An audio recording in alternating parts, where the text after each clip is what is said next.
हैं, वो क्या एनडीए में ही बने रहेंगे? ऐसे कुछ इंटरेस्टिंग सवाल है जो बिहार की जनता भी पूछ रही है। हमारे जो संवाददाता हैं वो भी वक्त वक्त पर लोगों के बीच में पहुंच रहे हैं, वो भी इस तरह के सवाल कर रहे हैं, वो भी तब जब खुद तेजस्वी यादव ये कह रहे हैं कि नीतीश कुमार के साथ में ठीक नहीं हो रहा है। उधर नीतीश कुमार जो कि एनडीए में बने हुए हैं, सम्राट चौधरी कह रहे हैं कि मुखिया वही रहेंगे।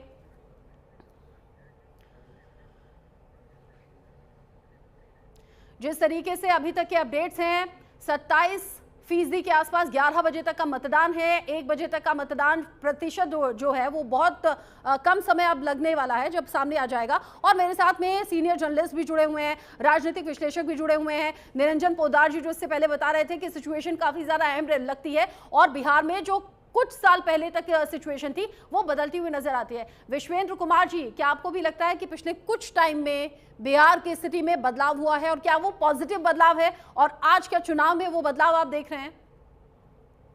अवश्य रचना जी, बदलाव हुआ है।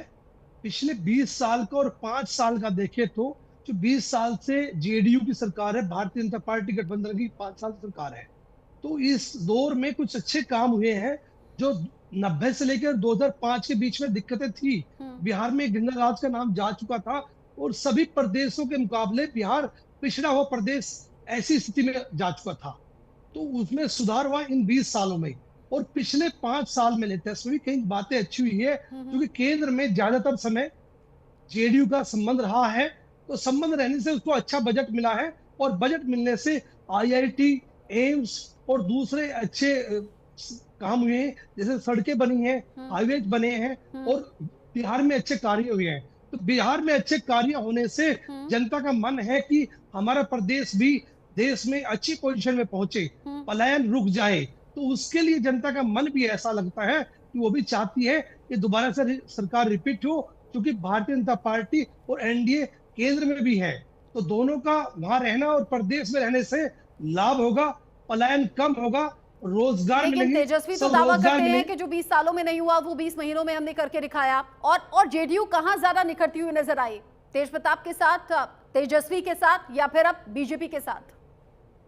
देखो, पहली बात तो तेजस्वी ने वादा किया कि हम अच्छा देंगे, तो 15 साल याद है देश को, 15 साल याद है, केवल बिहार को याद नहीं है। बिहार का जो जनमानस का वीर है, योद्धा है, वो बहुत सम्मान रखता है। आईएएस बनते हैं, आईपीएस बनते हैं, आईपीएस बनते हैं, आईआरएस बनते हैं, वहां से युवा जोश है, बहुत बड़ी सोच रखते हैं। लेकिन वहां का जो प्रदेश है बिहार का, वो बहुत बुरी स्थिति में क्यों हुआ? वो 15 साल की जो स्थिति थी वो 20 साल में सुधारने में समय लगा है। तो 20 साल में सुधारने में जो समय लगा है, आगे वो अच्छी स्थिति में आ सकता है। तो अगर तेजस्वी कहते हैं कि मैं अच्छा कर दूंगा, तो 15 साल सब जनता याद रखती है। तो ऐसा नहीं कि बिहार के लोग जो एक दो पीढ़ी का चैन जरूर आया, लेकिन बड़े लोग तो बैठे हैं ना, वो बताते क्या हालत है। मैं वो बात करना चाहूंगा, संसद कवर करता हूँ और देश के बाकी हिस्से में घूमना होता है चुनाव में भी। तो बिहार के व्यक्ति को, बिहार के जनमानस को जब दूसरे प्रदेश में पहुंचता है पलायन करके, उसको थोड़ी हल्की भावना से देखा जाता है। हाँ, तो उससे बिहार का सम्मान घटता है। ठीक तो है। वो दुख का विषय है। बिहार का भी अधिकार है, वहां के युवाओं का अधिकार है कि उसका सम्मान सब पूरे देश में हो और दुनिया में भी हो, जब वो ब्रिलियंट है। तो वो ठीक है, कमी कहाँ थी उन एक 15 सालों सवाल में और थी। मैं पूछना चाहूंगी, निरंजन जी से ये सवाल मैं कर लेती हूँ। एक होते हैं मंझे हुए नेता जो चुनावी मैदान में जाते हैं काफी ज्यादा मेहनत के बाद और लोगों से एक कनेक्ट बनाने के बाद, जनसंवाद के बाद, लोगों के बीच रहते हैं, उनकी समस्या देखते हैं, समझते हैं और फिर वो चुनावी मैदान में जाते हैं। एक वो होते हैं पैराशूट से आते हैं स्टार प्रचारकों के तौर पर और फिर वो स्टार कैंडिडेट भी बन जाते हैं। बड़े चेहरे हैं, चूंकि फेमस हैं, लोकप्रिय हैं, लोकप्रियता का फायदा उठाना है। कैसे देखते हैं इस तरह के कदमों को आप?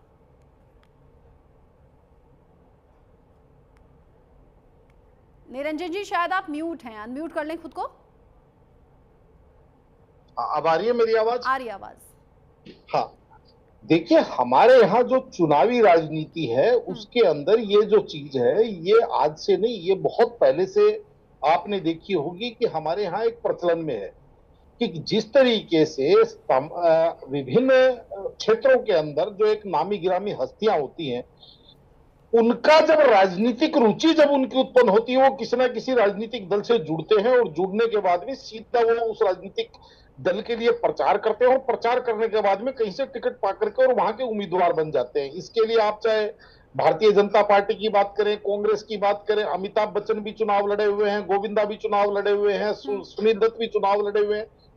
लेकिन वास्तविकता यह है कि इनका राजनीतिक कौशल और इनका राजनीतिक नेतृत्व कहीं ना कहीं आगे जाकर के फलीभूत होता हुआ कभी दिखा नहीं है। कोई एक आध अपवाद भले ही हो, वरना जितने भी जो सेलिब्रिटीज होते हैं वो आकर के चुनाव लड़ते हैं, चुनाव जीत भी जाते हैं। उनका एक जो नेम और उनका एक जो फेम होता है, उस नेम और फेम के ऊपर जनता कहीं ना कहीं उनको वोट कर देती है। लेकिन उसके बाद में वो उनका जो अपना प्रोफेशन होता है, यानी कि चाहे वो गायकी के क्षेत्र में आए, चाहे वो किसी और क्षेत्र से आए, फिल्म के क्षेत्र से आए, कि किसी भी कला संस्कृति खेल किसी भी क्षेत्र से जब वो आते हैं तो वो अपने प्रोफेशन से कहीं ना कहीं दो चीजों के अंदर वो उस चीज का संतुलन बना नहीं पाते। फेवर करते हैं या नहीं? अभिनेता अभिनेत्री है, गायक गायिका है, खिलाड़ी हैं, अलग अलग फील्ड से लोग आते हैं ना, बड़े चेहरे हैं, लोकप्रिय चेहरे हैं, उन्हें राजनीति में जाना चाहिए या नहीं? पॉलिटिकल पार्टियों को उन्हें टिकट देना चाहिए या नहीं? देखिए, मेरा यह मानना है कि पॉलिटिकल पार्टियों को उनको तब टिकट देना चाहिए जब उनको ये लग जाए कि ये अपने क्षेत्र, अपना जो इसका कार्य क्षेत्र था उसको छोड़ करके अब ये संपूर्ण रूप से समाज की सेवा और संपूर्ण रूप से अपने क्षेत्र की कहीं ना कहीं समस्याओं को निराकरण करने के लिए, उनका उन्मूलन करने के लिए अब ये अपना बाकी का जीवन इस चीज के अंदर समर्पित करने वाले व्यक्ति हैं। और आज मैंने ये सवाल क्यों किया, ये हमारे व्यूअर्स बेहतर तरीके से जान रहे होंगे, समझ रहे होंगे, क्योंकि आज आपका कुछ स्टार चेहरे भी हैं जिनकी किस्मत ईवीएम में कैद हो जाएगी। हाथों हाथ में पूछ लेती हूँ, विश्वेंद्र जी, ऐसे कैंडिडेट्स को लेकर क्या कहेंगे जो जेल में बंद हो या फिर वो अपराध की श्रेणी में अपना बड़ा नाम कमा चुके हो? ये देश का दुर्भाग्य है रचना जी, जो जेल में बंद है या अपराध के क्षेत्र में है, उनको बढ़ावा नहीं मिलना चाहिए। उससे देश का नुकसान है, देश की प्रगति रुकती है। इससे एक बड़ा नुकसान और भी है, हमारे मीडिया समूह, टीवी चैनल्स अगर उनकी बड़ाई उनका प्रचार करता है। मैं आपको रोक रही हूँ, बिहार में दोपहर 1 बजे तक का जो वोटिंग परसेंटेज है वो सामने आ गया है और अच्छी खासी वोटिंग हुई है। 42.31% लोगों ने अपने मत का इस्तेमाल किया है। अब अलग अलग जिलों से बता दूं, बेगूसराय जहां पर अब तक 46.02% मतदान हुआ है, भोजपुर में करीब 41% है, 41.15% मतदान हुआ है, पटना में यह मतदान हुआ है 37.72%, यानी कि पटना में थोड़ा सा सुस्त मुझे वोटिंग दिख रही है, जबकि सीवान में 41.20% मतदान लोगों ने किया है। इसी तरह से दरभंगा में जहां पर 39.35% लोगों ने मतदान किया है, मत का इस्तेमाल किया है। गोपालगंज में यह फीसदी थोड़ा सा बढ़ गया है, 46.73% लोगों ने मतदान किया है। सहरसा में 44.20% लोगों ने मत का इस्तेमाल किया है।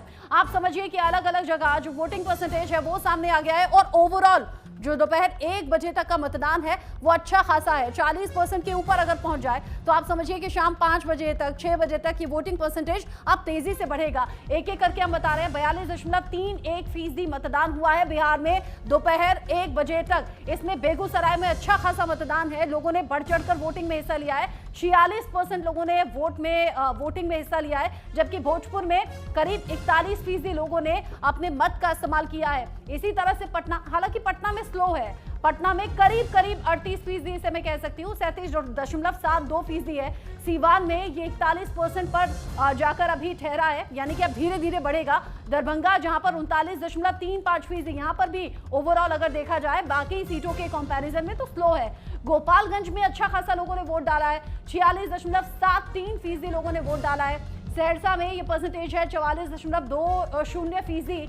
अलग अलग जगह अलग अलग वोटिंग परसेंटेज है और जिस तरीके से वोटिंग परसेंटेज सामने आ रहा है ये मालूम पड़ रहा है कि पटना में लोगों ने सुस्त वोटिंग की है। विश्वेंद्र जी, इस सुस्त वोटिंग पर क्या कहेंगे? और ओवरऑल हालांकि 42% के अराउंड है। 42% पिछले 2020 के चुनाव के हिसाब से तो काफी ठीक है, लेकिन एवरेज कम है, ज्यादा होना चाहिए क्योंकि जागृति है और पहली बार SIR के बाद बिहार में पहला चुनाव पूरे देश में, तो ज्यादा उम्मीद थी क्योंकि चर्चा होती, प्रचार होता है, घर घर BLO या वोटर्स को जगाने के लिए, इसके माध्यम से बातचीत करने गए, वोटर्स को ठीक करने के लिए, वोट को ठीक करने के लिए, तो जागृति आती है। तो उम्मीद थी और ज्यादा होता, लेकिन कम हुआ है। उम्मीद है अभी थोड़ा सा और बढ़ जाएगा, ऐसी संभावनाएं हैं। धीरे धीरे आगे चलते हैं शाम 6 बजे तक का। अच्छा, और आप ग्रामीण पहले हिस्सों में और सवाल- शहरी हिस्सों में वोटिंग परसेंटेज इसका क्या फर्क पड़ता है निरंजन जी? देखिए, निश्चित रूप से जो शहरी क्षेत्र होते हैं वहां पे लोगों की जो दिनचर्या है रचना जी, वो कहीं ना कहीं एक अलग प्रकार की होती है। और ग्रामीण क्षेत्रों के अंदर सुबह जल्दी उठना, जल्दी काम पे जाना, चाहे अपने अगर कोई किसान वर्ग है तो खेत खलिहान में, कोई अगर मजदूर वर्ग है तो मजदूरी पे। और शहरी क्षेत्रों के अंदर आपको पता होगा कि कार, व्यापार, बाजार ये भी थोड़ा सा विलंब से खुलते हैं, इसलिए लोग आराम से उठते हैं। और चुनाव वाले दिन तो जब जिस तरीके से छुट्टी होती है तो लोग वैसे ही सोचते हैं आज तो छुट्टी का दिन है। और शहरी क्षेत्र के अंदर थोड़ा सा एक वैसे भी लोगों के अंदर आपको पता है कि भाई चुनावों को लेकर के थोड़ी सी जागरूक, पढ़े लिखे और इलिटरेट लोगों के बीच में जागरूकता, चुनावी रूप से जागरूकता कम नजर आती है। और जो कम संभ्रांत जो समाज है उसके अंदर हमारे यहाँ चुनावी राजनीति के अंदर ज्यादा जागरूकता नजर आती है। चाहे वो आप दलित वर्ग से समझ लीजिए, चाहे अल्पसंख्यक वर्ग से समझ लीजिए, वहां पे आपको ऐसा लगेगा कि जिस समाज के अंदर कहीं ना कहीं शैक्षणिक स्तर नीचे है और जिसको हम ये मानते हैं कि भाई ये थोड़ा सा कम इलिट क्लास है, वहां पे आप ये देखेंगे तो मत प्रतिशत सदा शुरू से ज्यादा रहा है। वो लोग अपना सारा काम धंधा, जबकि इसके अंदर और ये महत्वपूर्ण बात, इससे ज्यादा महत्वपूर्ण इसलिए बात हो जाती है रचना जी कि वो लोग ऐसे स्तर से आते हैं कि जहां रोज लाओ, रोज कमाओ, रोज खाओ वाली स्थिति होती है।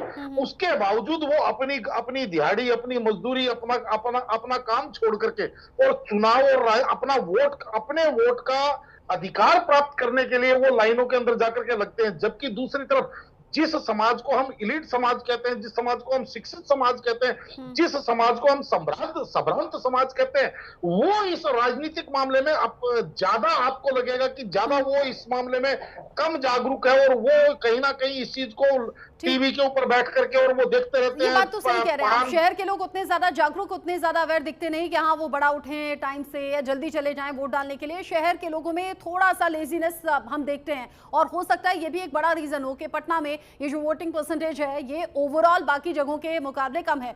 विश्वेंद्र जी, एक और इंटरेस्टिंग बात है इस बार बिहार इलेक्शन में, वो है लालू परिवार। लालू का पूरा परिवार आज वोटिंग के लिए पहुंचा। वो परिवार की यूनिटी दिखाई दी, एकता एक साथ में दिखाई दी। लेकिन तेज प्रताप यादव को समर्थक मिस कर रहे होंगे। तेज प्रताप यादव जो परिवार से भी अलग हो गए हैं, पार्टी से भी अलग हो गए हैं, उसका असर होगा क्या आरजेडी के वोटर्स पर? अवश्य होगा रचना जी। भारतीय जनता पार्टी की जीत का, एनडीए की जीत का कारण ये भी एक पॉइंट बनेगा। और आरजेडी या जो गठबंधन, अच्छा, यानी आप पहले से अनाउंस कर रहे हैं कि एनडीए जीतेगी? संभावना है मैडम। उसे रचना जी बहुत सारे चांस है, उसके कारण है बहुत सारे। कारण क्या है? युवा चाहता है, देश चाहता है, बिहार चाहता है कि जो विकास की पटरी वो चलती रहे, गाड़ी चलती रहे, विकास की रफ्तार बढ़ती रहे। ये होता है। और देखो आपके सामने ही है कि एनडीए ने जोड़ा अपने साथ में किसको, जो पहले अलग से थे, चिराग पासवान को, और इन्होंने खोया किसको, तेज प्रताप। अलग गए हैं तो नुकसान तो है ही। पहली सीट कौन सी, महुआ, जहां से तेज प्रताप लड़ रहे हैं तो नुकसान की संभावना। उधर तेजस्वी की जो सीट है राधोपुर, वहां नुकसान की संभावना। और जो वोट होता है परिवार से जुड़ा हुआ, पार्टी से जुड़ा हुआ, क्या है इस परिवार के पास? वोट ही तो है, लोग का विचार ही तो है, जनता की सहानुभूति है, किसी तरह से अलग अलग विचार है। और वो कुछ टूट जाए, कुछ परसेंट, 2% भी, जीत हार का आंकड़ा होता है। 2020 में मामूली फर्क था, 12-15 सीट से ये बाहर रह गए थे। अब की बार 12-15 सीट का उम्मीद करते ज्यादा आती, लेकिन इससे फर्क क्या है, एनडीए मजबूती ले चुका है। इस कारण से गठबंधन के साथ जोड़े हैं, मोहब्बत बनाई है और संघर्ष किया लगातार 5 साल। किसने? नीतीश कुमार जी ने भी, और यूं कहे एनडीए ने भी। हालांकि ओवरऑल अगर इन 121 सीटों को मैं देखूं तो एनडीए जो 2020 में 59 सीटों पर जीती थी, जबकि महागठबंधन को अगर आज के हिसाब से देखें तो 61 सीटें उनके खाते में गई थी। मतलब वहां तो बढ़त बनाए हुए थे ओवरऑल।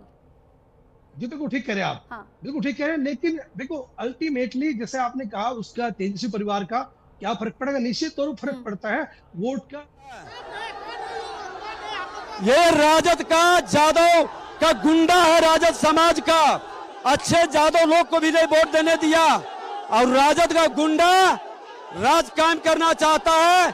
इन गुंडों के छाती पर बुलडोजर चलेगा, खोल के विजय सिन्हा उसके छाती पर चलाएगा। नहीं वोट देने दिया मेरा पोलिंग एजेंट को।